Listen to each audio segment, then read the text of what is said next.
चम चम करैत अछि घर घर बना चिन्हवा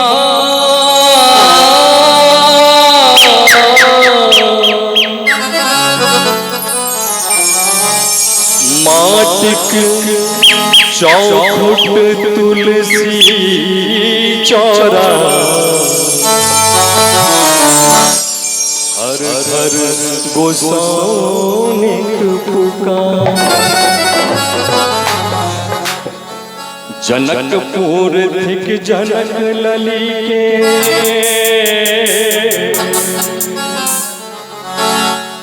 जनकपुर थिक जनक लली के जनकक हम संतान छी। जनकपुर थिक जनक लली के जनकक हम संतान छी। हम मैथिल छी मिथिलावासी पाग हमर पहचान छी। हम मैथिल छी मिथिलावासी पाग हमर पहचान। जनकपुर थिक जनक लली के जनकक हम संतान छी। जनकपुर थिक जनक लली के जनकक हम संतान छी। हम मैथिल छी मिथिलावासी पाग हमर पहचान छी। हम मैथिल छी मिथिलावासी पाग हमर पहचान छी।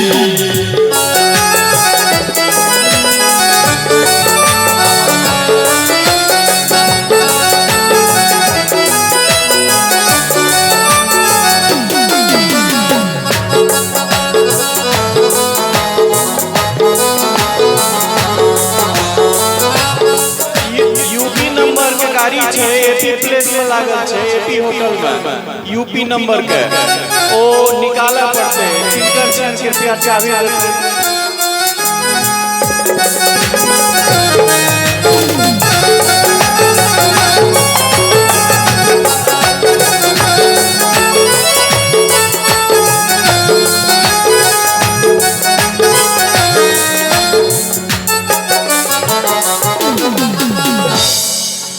पदावली विद्यापति जी के हम गाँव में प्रवीण छी।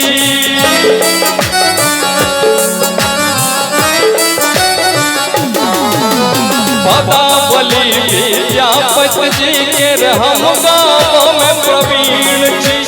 रामायण चंदा के हम पढ़वा में टली।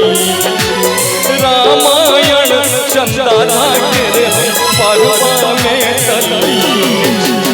लगन देखैले पुलकित झाके लगन देखैले पुलकित झाके बाजत बेल पुराण छी। लगन देखैले पुलकित झाके राखत हम पंचांग छी। हम मैथिल छी मिथिलावासी पाग हमर पहचान छी। हम मैथिल छी मिथिलावासी पाग हमर पहचान छी।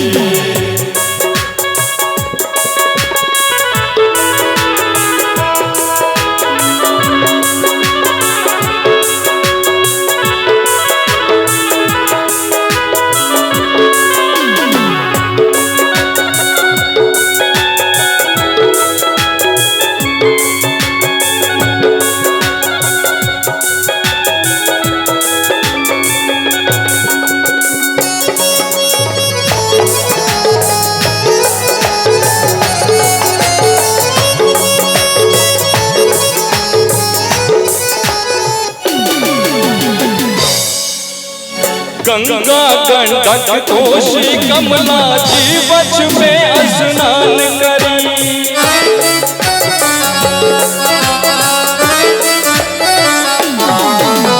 गंगा गंडक कोशी कमला जीवछ में स्नान करी। अपन गोसाउनिक पूजा कऽ शालिग्राम के ध्यान धरी। अपन गोसाउनी के पूजा शालिग्राम के ध्यान संध्या वंदन निश दिन करब संध्या वंदन निश दिन करब कर्म ही हमरा प्रधान छी संध्या वंदन निश दिन करब कर्म ही हमरा प्रधान छी हम मैथिल छी मिथिलावासी पाग हमर पहचान छी हम मैथिल छी मिथिलावासी पाग हमर पहचान छी जनकपुर थिक जनक लली के जनकक हम संतान छी जनकपुर थिक जनक लली के जनकक हम संतान छी हम मैथिल छी मिथिलावासी पाग हमर पहचान हम मैथिल छी मिथिलावासी पाग हमर पहचान छी हम मैथिल छी मिथिलावासी पाग हमर पहचान छी।